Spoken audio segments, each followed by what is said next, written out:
right, so it's going to be NL coming up to bat. You know, Ringe and myself, we were kind of thinking about it. I think this makes a lot of sense. I don't feel like Oil King going up for the mirror match would have been like the best shot. I think that just leaves it up to coin flip, really. It just depends on who plays better that day. But I'd much rather rely upon the Akuma versus Rashid matchup. I think Akuma does a pretty great deal against this character. Yeah, I could definitely see that, right? Akuma has his own very strong fireball game to kind of disrupt Rashid's just kind of usual dominance in the neutral, honestly, with his ability to walk around very quickly himself, establish the whirlwinds, establish the different type of options that you have to worry about.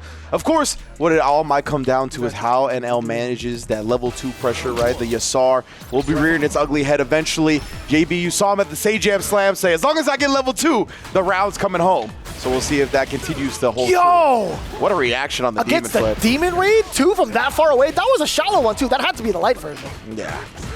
The fact that it actually reached that far. Great awareness from JB. What a good character. Yeah, I said it. Oh, yeah. Oh, yeah. No arguments here. He's been in the top 5 for a lot of the people's lists for a very, very long time, too. But now he's got some crouching, stands him up with the crouching heavy punch into the heavy Tatsu as well. Great block from NL. You see the air cyclone coming in from JB, but now we're close to burnout territory. But NL, he doesn't give a damn. JB, he's close to death. Yeah, look at the fireball game has just been prominent here in round 1. He even burned himself out with it on the OD. Now the light kick buffer coming through in the sweep, getting the kill hit. Let's go NL, being very aggressive. And JB hasn't really threatened with a jump yet, right? So, there's no reason to stop throwing the fireballs. Great, perfect parry on the plus frames. And just the amount of corner carry that he gets, NL gets to really kind of pursue with some of the normals that he wants. You see a little bit of the buffers coming in from crouching medium punch, but also this right here, the spacing that he gets to play the fireball game is so daunting against JB. Perfect parry yet again! After the jump back right there, recognizing JB went with the enhanced jump. Great perfect parry from JB this time, though. We're going to get a side switch. You saw her in the building. Couple hits up front, gets to block some of it, takes the throw as well. NL, decent amount of defense up until this point. Now he takes so much extra damage. OD uppercut, get him off. I mean, 3 bars to your name as well. NL can still flex a little bit of a comeback until the jump comes in. You had literally just talked about how often NL has kept himself grounded. That's going to be worth it. Oh, yeah, JB does get the kill off of a misplaced fireball, the first one from NL thus far. Exactly. Great perfect parry, allow himself a bit more freedom. Didn't have to deal with the block stun as per usual. Got the jump and punish afterwards. JB bouncing back strongly, but NL already put him in the corner that quick. Yeah, a lot of our time has been spent in the right corner, but for good measure too. NL, he's still looking for a crouching medium, but if JB's not going to be in pursuit, well, guess what? He's going to be throwing out the fireballs. But look at this. The amount of damage you get off of this. Jab, uppercut, bam! Yeah, the OD adamant. Coming through adamant about the damage. Gonna put JB on life support here. Still got 2 bars to his name, but he's got to turn this around quick. That's how you start it. Checking with the roundhouse, has 2 bars to his name. He's going to have to spend it eventually. The round, excuse me, that could have been the round for him. And a slight shimmy backwards. Yeah, NL catching JB sleeping at the very last second, too. That, again, that could have been so disastrous if JB had landed that drive impact against corner, NL. you did fierce, and you did the fireball. You created mad space, and he had 2 bars, and you had full meter. Right there, you should have capitalized, right? Doing like a driver's jab, put him in a mix-up, because he can't really do nothing in that situation. So you just put yourself back in the corner. Little random tidbit. You ever notice like how upset Green, like Akuma's teeth are, like the face green? Like, do you think he's upset because he faced off against somebody not as strong as he expected again? I thought you were gonna be like, hey, do you think he's got a beef with his dentist? Like, legitimately, the dude, dental he's got issues. some great teeth. He's got some good chompers, man. No, but 100%. He's all about fighting the strongest warriors, right? And now we gotta have JB step up to the plate, give that challenge to not only Akuma but NL. Oh. But I do love JB putting himself in the anchor position, and that was one of the few DPs in this game that has a cross-up hitbox. It's kind of wild, man. And now, speaking of, he gets to be wild as soon as NL hits that burnout state, being able to harass with the amount of normals that he gets, and also it's the spinning mixer, chipping him along the way. This type of punishment is going to be so severe now for JB. Takes full advantage of NL and trying to get that grip. Oh yeah, JB even burns himself out in that process, right? Just trying to get the biggest reward possible off of that combo, but no, the crouch jab outspaced it. NL, he can't get the kill just yet, puts himself in burnout as well. We got level 2 on deck for JB. He wants that space. NL not gonna give it to him, but he can't get the chip out that he was looking for. Oh my. Oh, man, because NL knew, right? He was like, you're going to get this backspace. You're going to throw the Yasar out. He tried to chip him out before that. But unfortunately, now for him, JB still has those 2 bars ready for this round. Way too much dip on your chip. But JB being able to retain both of his bars, a very, very fortunate circumstance too. NL, I think mentally, sometimes we've seen him fall under just based off of those like small mishaps, those small incorrect decisions that he's made. But now he's switching it up. Just teleporting backwards and then going in with a Demon Ray dive kick. This guy is all over the place. But now, do we get it? The setup? We sure do. After the double Eagle Spike. That's a great spot to be in right here. Not reaching though, NL. Really establishing that he would be willing to take the throw, but once the tornado was gone, he knew that's what JB was likely gonna do. Beautiful buffer right there into the kill as well. NL, what a bounce back from that tragic round 1. Full recovery was needed, that is for sure. NL sitting at just about 3 bars to his name. JB, he's looking to build up at least into level 2 to get the big equalizer for a lot of the games that we've seen as Rashid's go on in the meta. But NL already off to first strike, getting the Tatsu in the corner. This is going to be so difficult again for JB to try to traverse. We're seeing so many different looks now. NL super active with a lot of the fierces. I love the jump reset too. JB choosing jump as a defensive measure instead. Yeah, on the ground, when you know Akuma's going to be buffering a lot of the normals and whatnot, he took full advantage of it. Actually, yeah, it was going to be your drive meter one way or another. And NL using the drive reversal right there still has not helped him escape this corner, though. Waking up with the level 2, and it does connect. Got a bait. Huge way to get JB off him. He still has a bar as well, so that's why he used level 2, right? He knew he wasn't going to be out of burnout just yet. Oh, catches them walking backwards, I guess. Off of that crouch. Is that enough? He just got in his face immediately here. It's Akuma health with the level 1 at the end, not going to use it.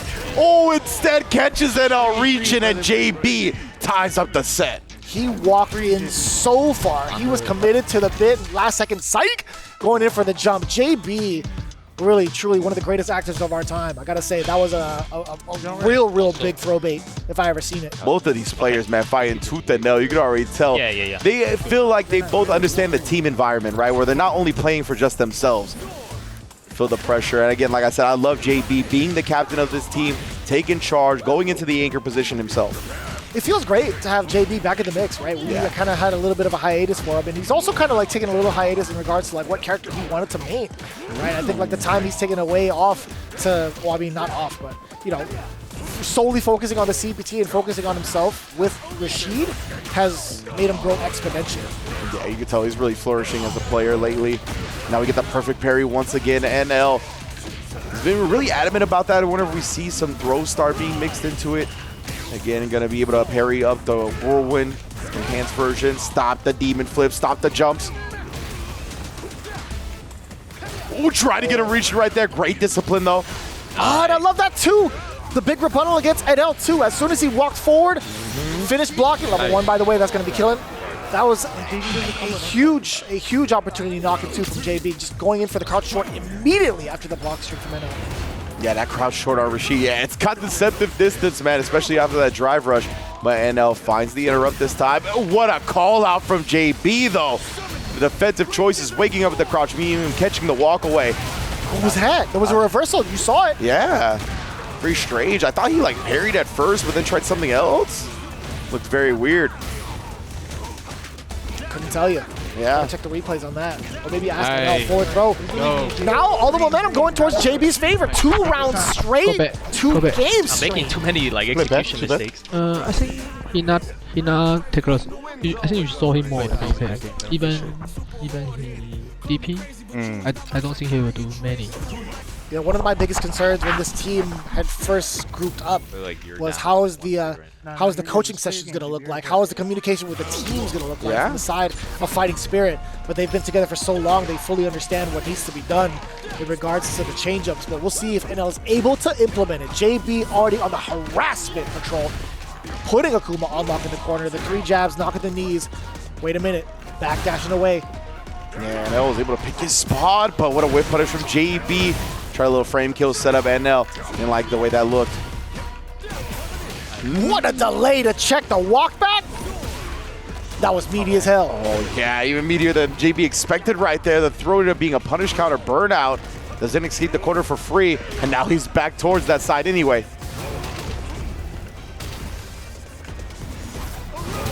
the whirlwind here.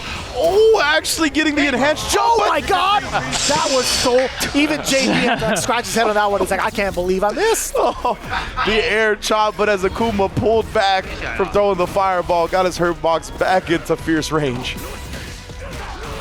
That was actually so funny because he can't hold forward while doing it. Right? Yeah. That's the worst part. Ooh, nice back throw. JB's going to be able to take the corner for himself now. Try to bait something out. NL with the discipline. Picks his spot too cleanly. Tie up this game.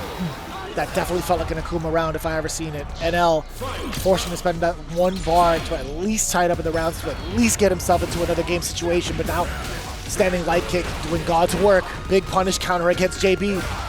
Oh, wow, and it actually stuffed the Arabian Sky High. That fierce. Wow. Yeah, just active enough. Right? I think that's a really, really great choice that NL's been kind of going to and flaunting against JB these last couple of games. But the level 3, very sparingly used.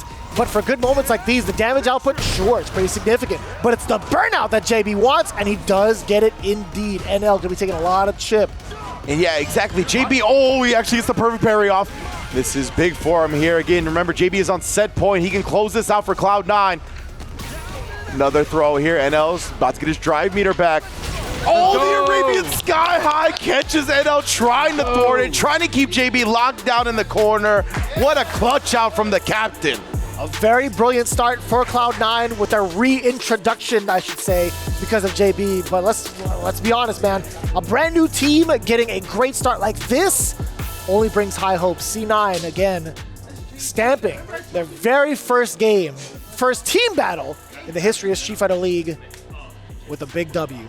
And I love it. JB and Boost both did this, where they got their opponent in the corner. The opponent was burnt out, but they weren't thirsty for the drive impact, right? They rather said, as you said, put the chip on them. Rashid and Ken, they both got great ways to just sprinkle on the chip damage, put that pressure on, make you think about the DI while they exploit all the other options at their disposal. Great stuff from Cloud9.